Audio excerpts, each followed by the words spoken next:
ये मंत्र नमोकारा है जीतना प्यारा, है जीतना प्यारा।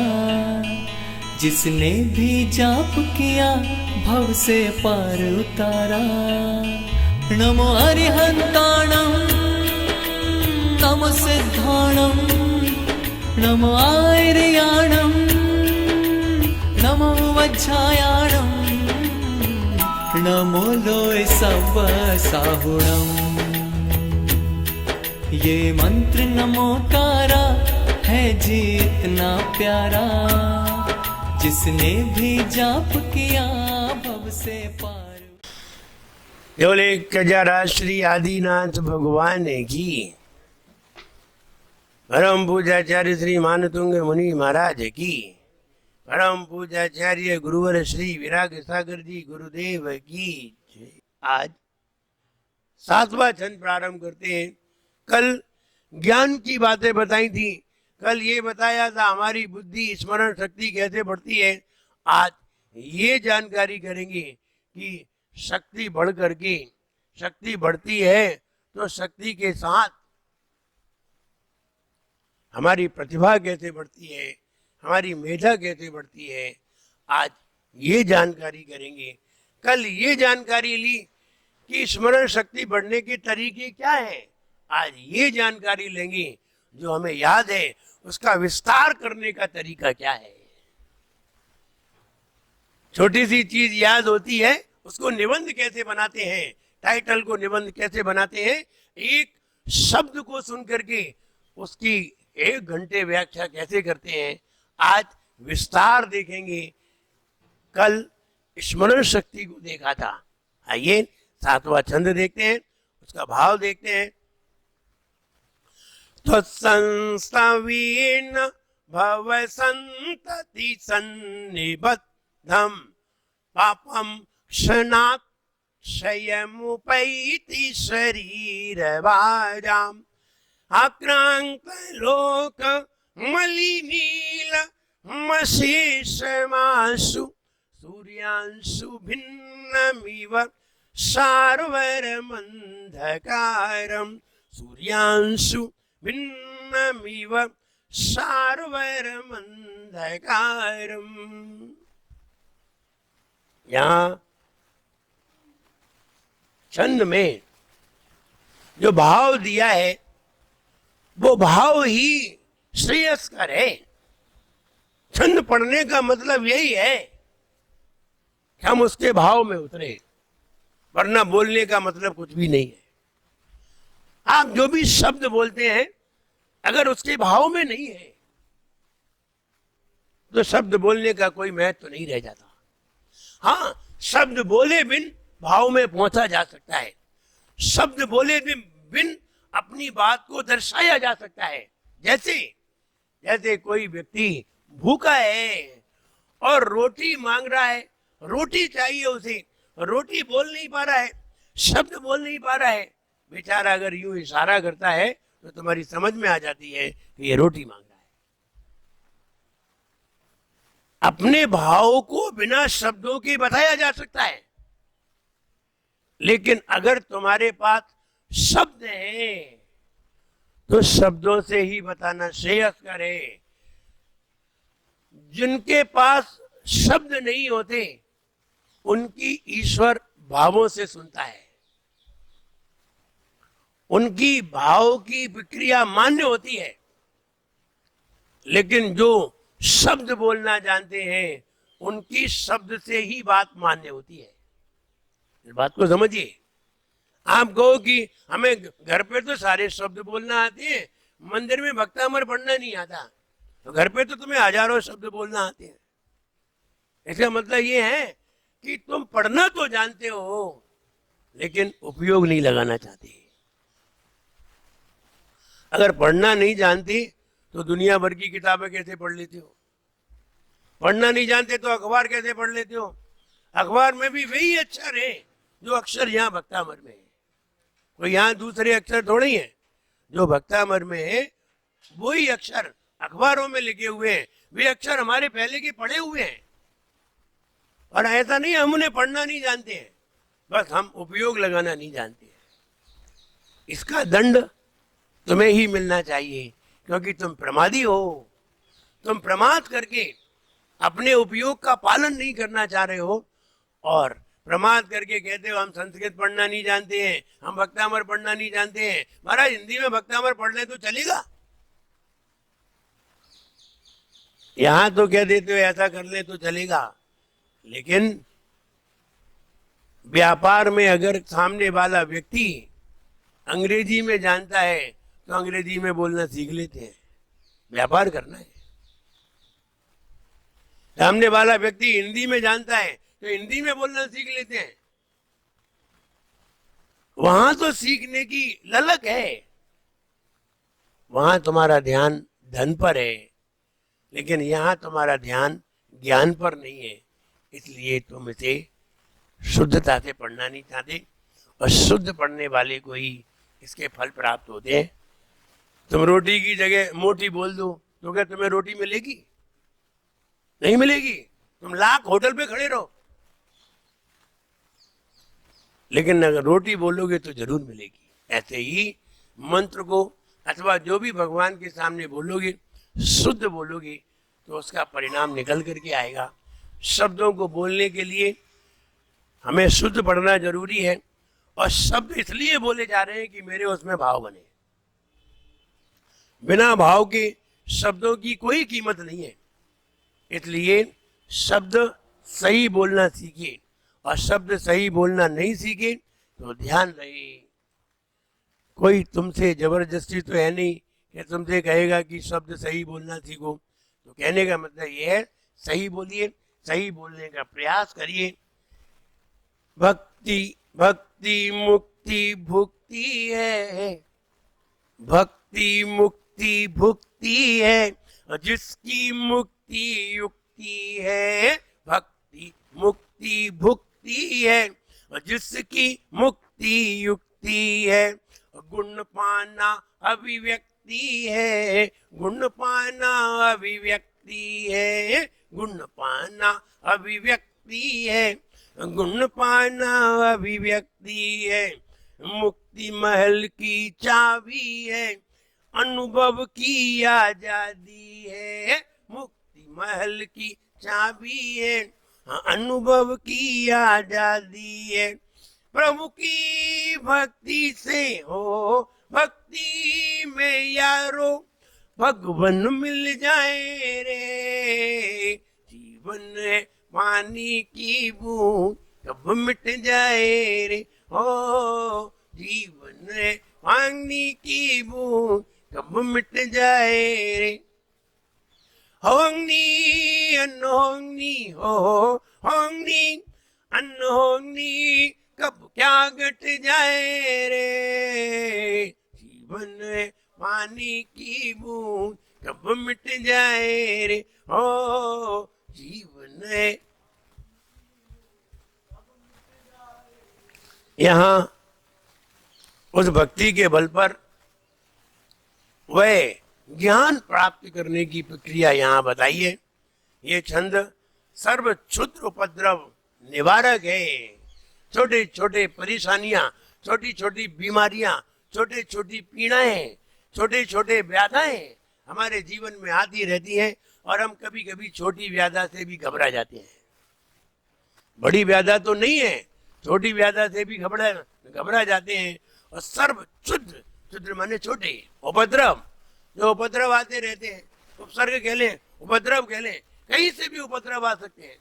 व्यापार में भी आ सकते हैं, परिवार में भी आ सकते हैं, जीवन में भी आ सकते हैं, स्वास्थ्य में भी आ सकते हैं, शरीर में भी आ सकते हैं। तुम चल रहे हो तो भी अचानक आ सकते हैं। उपद्रव तो कहीं भी आ सकते हैं। जा रहे थे, मुनि महाराज जा रहे थे, अचानक मधुमक्खी टूट पड़ी, तो बताओ उपद्रव तो कहीं भी आ सकते हैं।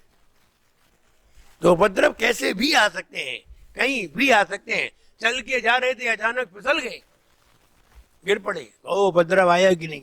ये छोटे छोटे उपद्रव हैं।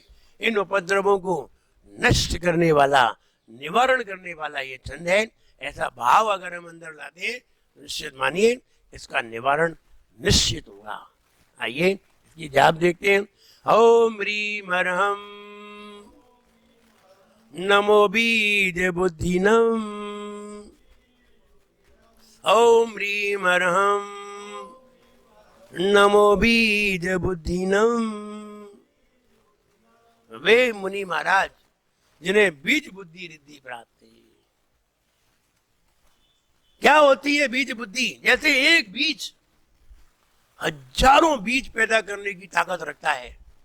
एक मानव अगर मानवों की उत्पत्ति करे तो हजारों मानव उत्पन्न कर सकता है। एक मानव, एक बीज, एक आम के पेड़ का बीज लाखों आम पैदा कर सकता है। कोई एक ही बार आम थोड़ी आते हैं, आम तो हमेशा ही आते रहते हैं, हर साल आते हैं। अगर एक साल में पांच हजार आम आते हैं तो 20 साल में 1 लाख आम पैदा कर देता है एक छोटा सा बीज। ये बीज बुद्धि है।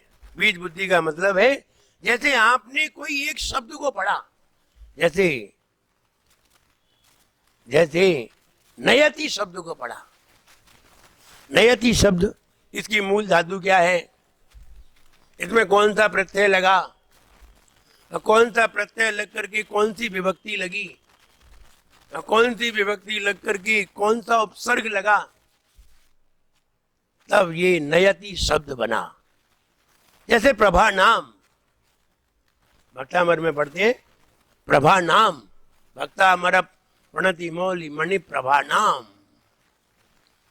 प्रभा नाम में मूल धातु क्या है, मूल वर्ड क्या है, प्राइम वर्ड भांति। भा शब्द, भा अक्षर मूल वर्ड है। प्र उपसर्ग है, आम विभक्ति है, नू का आगम है, ऊ का लोप है, फिर जाकर के प्रभानाम शब्द बना है।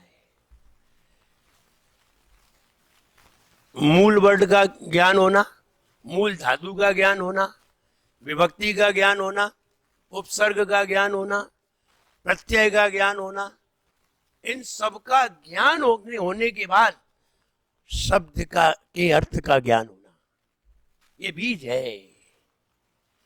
जब बीज में से बहुत सारी शाखाएं निकल रही हैं, बीज में से बहुत सारे पत्ते निकल रहे हैं, बीज में से बहुत सारे फल निकल रहे हैं, बीज में से बहुत सारे पेड़ की शाखाएं निकल रही हैं, तो इसका मतलब है बीज में बहुत है।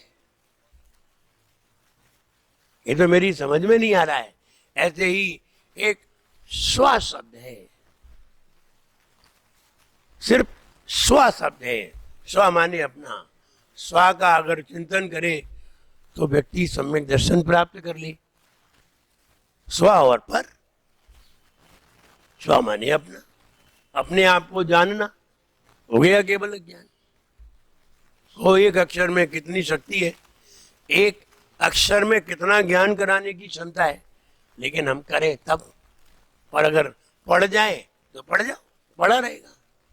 तो यहाँ क्षुद्र उपद्रव, छोटे छोटे उपद्रव को नाश करने वाला, जैसे ही हम वो भाव अपने अंदर लाते हैं, छोटे छोटे उपद्रव अपने आप ही दूर हो जाते हैं। वे मुनि महाराज जो बीज बुद्धि रिद्धि के धारी हैं, जिन्हें केवल अक्षर का ही ज्ञान नहीं है, उन्हें अक्षर में कौन सी धातु क्या है सारा ज्ञान है। वे मुनि महाराज विदेह क्षेत्र में विराजमान है। उन मुनि महाराज को मेरा बारंबार नमस्कार हुई। ऐसी ऊर्जा, ऐसी बुद्धि हमें भी प्राप्त हुई। बात कहे कि बीज बुद्धि क्या है, मैं एक छोटा सा उदाहरण दूं। जब स्वामी विवेकानंद अमेरिका पहुंचे और अमेरिका में जब लोगों ने उनका संत वेश देखा और संत वेश देखा तो पूछा इनको कितना ज्ञान है, तो उन्होंने कहा आप किसी के बारे में भी हमसे पूछ सकते हैं, हम हर शब्द का उत्तर देने में समर्थ हैं। तो एक अंग्रेज ने उनकी हंसी करने के उद्देश्य से बोर्ड पर 0 बना दिया। बोले आप तो हर किसी की व्याख्या कर सकते हैं, करो इसकी व्याख्या। स्वामी विवेकानंद ने स्वामी विवेकानंद ने जब उस शून्य की व्याख्या की तो 3 दिन तक व्याख्या करते रहे। वो 3 दिन की व्याख्या सुन करके घबरा गए वहां के लोग कि हमने तो मजाक में, हंसी में शून्य बना दिया था कि ये शून्य की क्या व्याख्या करेंगे, इसकी कोई व्याख्या ही नहीं है। लेकिन उन्होंने जब शून्य की व्याख्या की तो 3 दिन तक व्याख्या करते रहे, व्याख्या बंद नहीं हुई। उन्हें कहना पड़ा बस, इसे कहते बीज बुद्धि। एक विषय पर घंटों बोलने की क्षमता को बीज बुद्धि कहते हैं। आइए इसका अर्थ देखते हैं। तो संस्तवीन, हे भगवान, कल ये कहा था कि मैं आपकी स्तुति करने के लिए तैयार हुआ हूं और मैं आपकी स्तुति कर नहीं रहा हूं, आपकी भक्ति मुझे जबरन बुला रही है। अब प्रसंग ये है कि आपकी स्तुति क्यों कर रहा हूं, क्यों करें, क्या जरूरत है आपके चरणों में सर झुकाने की, क्या जरूरत है आपके गुणगान गाने की, क्या जरूरत है आपकी पूजन करने की, क्या जरूरत है आपकी आराधना करने की। आखिर हम आराधना करें तो क्यों करें, कोई कारण, हमें क्या मिलेगा? क्या मेरे पास फ्री टाइम है? हम भी तो बिजी है, कोई फ्री तो है नहीं, तो फिर हम क्यों करें? तब इसका उत्तर आगे दिया जा रहा है 7वें छंद में। कह रहे तो संस्तवेना, हे भगवान, आपके स्तवन से, यानी एक प्रश्न किया गया आचार्य मानतुंग महाराज से, आप स्तुति क्यों कर रहे हैं? तब उन्होंने उत्तर दिया है, हे भगवान, तो संस्तवेन, आपके सही स्तवन से, भव संतति सन्निबद्धम, जो संसार की जो कर्म बंधन की श्रृंखला जो निरंतर चली आ रही है, पापम, ऐसे पाप रूपी जो कर्म है, क्षणात, क्षण में ही क्षय हो जाते हैं। हे भगवान, आपकी स्तुति से कई जन्मों के पाप क्षण में ही क्षय हो जाते हैं, इसलिए हम आपकी स्तुति कर रहे हैं। हम पागल नहीं है जो आपकी स्तुति में अपना समय खराब करें। इतने में तो दुकान पे बैठते तो कितनी कमाई होती। लेकिन हम आपकी स्तुति क्यों कर रहे हैं कि मुझे मालूम है, मुझे ऐसा विश्वास है, मुझे ऐसा श्रद्धान है, मैंने ऐसा सुना है, आपके ही शास्त्र में पढ़ा है, हे भगवान, आपके सही संस्तवन से कई जन्मों के पाप एक क्षण में ही मिट जाते हैं। जैसे सूरज के आते ही अंधकार, गहन अंधकार एक क्षण में मिट जाता है, जैसे सूरज के आते ही अंधकार एक क्षण में मिट जाता है, ऐसे ही कई जन्मों के पाप आपके स्तवन से क्षण में ही मिट जाते हैं। हे भगवान, जब कई जन्मों के पाप क्षण में मिट सकते हैं तो मैं स्तुति करूंगा। कई जन्मों के पाप एक क्षण में मिट जाते हैं। उन्होंने उदाहरण लगा के बताया, जैसे सूरज के आने पर अंधकार 12 घंटे से जमा हुआ था, 7:30 बजे से 7 बजे से अंधकार जमा हुआ था 5 बजे तक। इतने घंटों से अंधकार ने अपनी चादर बिछा रखी थी,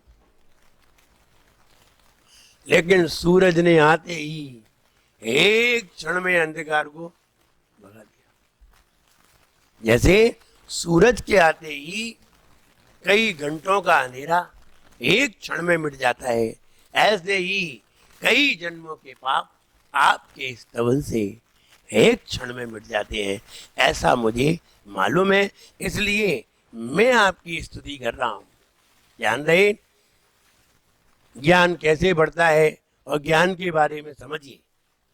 विचार उसे कहते हैं जो निरंतर हमारे जीवन में आते रहते हैं। आज हम बताने जा रहे हैं विचार, बुद्धि, प्रज्ञा, प्रतिभा, मेधा और ज्ञान, इनमें क्या अंतर है। विचार उसे कहते हैं जो निरंतर आते रहते हैं, विचारों की कोई कीमत नहीं है। लेकिन ध्यान रहे, विचार से ही बुद्धि बनती है, विचार ही आगे बढ़ाते हैं, लेकिन वे विचार कोई काम के नहीं है जो अनुकरणीय नहीं होते। जैसे हम सोच रहे हैं इस बिल्डिंग के ऊपर मेरी बिल्डिंग बने तो कैसा हो, अब क्या लेना देना तुम्हें, क्या लेना देना है, तुम यहाँ की हो ही नहीं, और फिर भी तुम बैठे बैठे सोच रहे हो। बस ये विचार व्यर्थ के हैं। आप अगर विचार करें, आप अपने पूरे दिन के विचारों को अपनी एक लिस्ट बना करके देखें, उसमें से 60% विचार ऐसे होंगे जो व्यर्थ के होंगे, लेना ना देना, ऐसे विचार जिनसे आपको कोई काम नहीं है, ना आपको काम है, ना आपका कोई काम है उनसे, फिर भी आप उन विचारों को कर रहे हैं। तो कहने का मतलब है कि विचार उन्हें कहते हैं जो उपयोगी होते हैं और उपयोगी नहीं भी होते हैं। दोनों बातें, उपयोगी भी होते हैं और उपयोगी नहीं भी होते हैं। उपयोगी होते हैं तो जो वो बुद्धि में काम आते हैं, अनुपयोगी होते हैं तो व्यर्थ में ही खो जाते हैं। तो विचार उन्हें कहते हैं जो आते रहते हैं, दिन भर आते, सड़क पे निकलो तो विचार आएंगे, इधर जाओगे तो विचार आएंगे, उधर जाओगे तो विचार आएंगे, ये विचार है। बुद्धि, बुद्धि उसे कहते हैं जो तुमने कहा और किसी ने कहा और तत्काल उसमें समझने की क्षमता हो। हम समझिए तुम क्या कहना चाहते हो, तत्काल जो समझने की क्षमता रखती है उसे बुद्धि कहते हैं। कोई भी बात बताई जाए और समझ में नहीं आए तो कहेंगे तुम बुद्धू हो, और कोई भी बात बताई जाए और तत्काल समझ में आ जाए तुम बुद्धिमान हो। तो बुद्धि से बुद्धिमान, बुद्धि नहीं तो बुद्धू। इसलिए तत्काल समझ में आ जाए। बोले तत्काल समझ में कैसे आती है, कहते विषय बात का है, अभी तो हम ये बता रहे हैं बुद्धि किसे कहते हैं। बुद्धि उसे कहते हैं कि कोई भी बात को तत्काल समझने की क्षमता हो, उसे बुद्धि कहते हैं। बुद्धि के बाद प्रतिभा आती है, मेधा आती है, प्रज्ञा आती है। प्रतिभा समझिए, प्रतिभा उसे कहते हैं कोई भी निमित्त हमारे सामने नहीं है, किसी तरह की कोई भी निमित्त हमारे सामने नहीं है, और हमें ऐसा आभास हुआ अब ऐसा होने वाला है, इसे प्रतिभा कहते हैं। आभास हो जाना, भविष्य का आभास पहले ही हो जाना, बिना निमित्त के, कोई भी निमित्त नहीं है, बिना निमित्त के भविष्य का जो आभास होता है, नए नए आविष्कार होते हैं, नई नई चीजें बनती हैं, ये सब प्रतिभा है। यदि किन्हीं लोगों ने मोबाइल बनाया, किन्हीं लोगों ने मोबाइल में बहुत कुछ सॉफ्टवेयर लोड कर दिए, सेट कर दिए, ये उनकी प्रतिभा है। ये चीज थी नहीं, पहले नहीं थी दुनिया में, नई निर्मित हुई, तो ये इसे प्रतिभा कहते हैं। नई चीज निर्मित करना प्रतिभा है।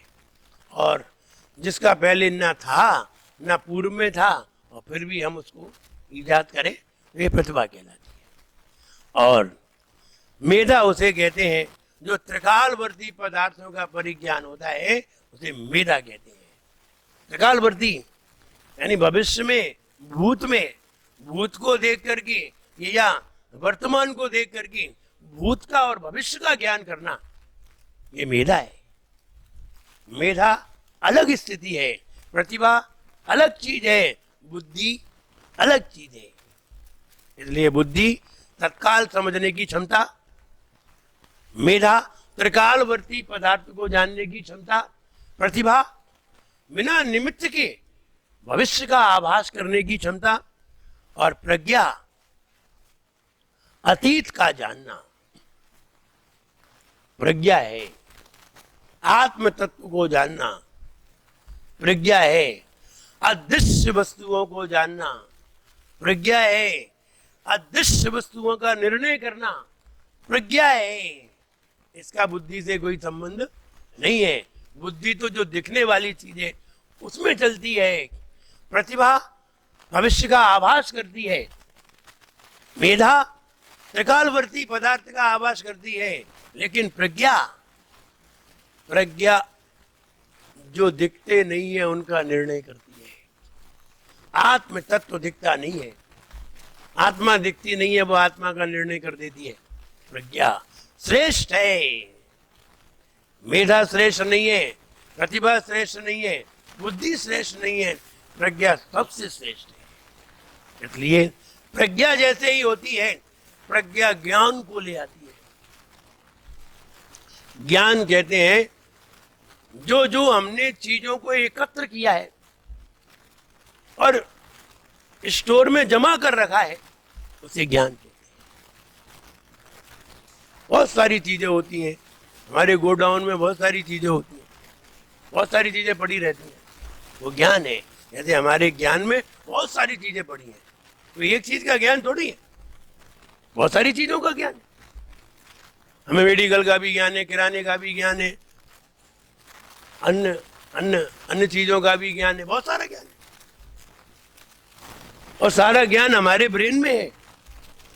हम इसे ना तो बुद्धि कह सकते हैं, ना इसे प्रतिभा कह सकते हैं, ना इसे मेधा कह सकते हैं, ना इसे प्रज्ञा कह सकते हैं। ये ज्ञान है। इसलिए वो ज्ञान, और ज्ञान सबसे अंत में है, तो हमें ज्ञान को भी जानना चाहिए। इन सब के द्वारा जो हमें प्राप्त होता है, जो कलेक्शन होता है, उसे ज्ञान कहते हैं। इसलिए हम ये कहें कि हमें कैसे ज्ञान प्राप्त होगा, हम कैसे ज्ञान को प्राप्त करेंगे, ये वाला भाव, हे भगवान, हमें मालूम है कि आपकी स्तुति से कई जन्मों के पाप एक क्षण में क्षय हो जाते हैं। जैसे अंधकार सूरज की एक किरण से एक क्षण में मिट जाता है। 12 घंटे से अंधकार ने अपनी चादर बिछाई, सूरज ने 1 मिनट में निपटा दी। ऐसे ही कई जन्मों में हमने पापों को अर्जित किया और भगवान की भक्ति ने 1 मिनट में ही सारे पापों को निपटा दिया। बस यही कहना चाहते हैं। इसलिए हम स्तुति करते हैं, हे भगवान, इसलिए स्तुति करते हैं क्योंकि आपकी भक्ति से कई जन्मों के पाप एक क्षण में ही मिट जाते हैं। आइए पद्यानुवाद देखते हैं। हे अनंत गुणवादि जिन आदि आदि आधार, गुण चाहूं उनके सदा नमहूं बारंबार। जो भवि भव में पाप कमाते, क्षण में उनके दुख मिट जाते। जो तब भक्ति हृदय से गाते, ऐसा मान तुंग बतलाते, ऐसा मान तुंग बतलाते। रात्रि सारा समय लगाए, तब वह अंधकार बन पाए। सूर्य किरण अब एक आ जाए, सारा अंधकार मिट जाए, सारा अंधकार मिट जाए, सारा अंधकार मिट जाए। इसलिए हम भगवान की स्तुति करते हैं कि भगवान की स्तुति से कई जन्मों के पाप नष्ट हो जाते हैं। इसलिए भगवान की स्तुति करना जरूरी है, और करेंगे तो निश्चित हम कोरोना से भी बच सकेंगे और कोरोना पर भी विजय पा सकेंगे। कोरोना पे विजय पाना बड़ी बात नहीं है, भक्ति करना बड़ी बात है। भक्ति करिए, आप निश्चित सफल होंगे। जय बोलिए परम पूज्य आचार्य गुरुवर श्री विराट सागर जी गुरुदेव की।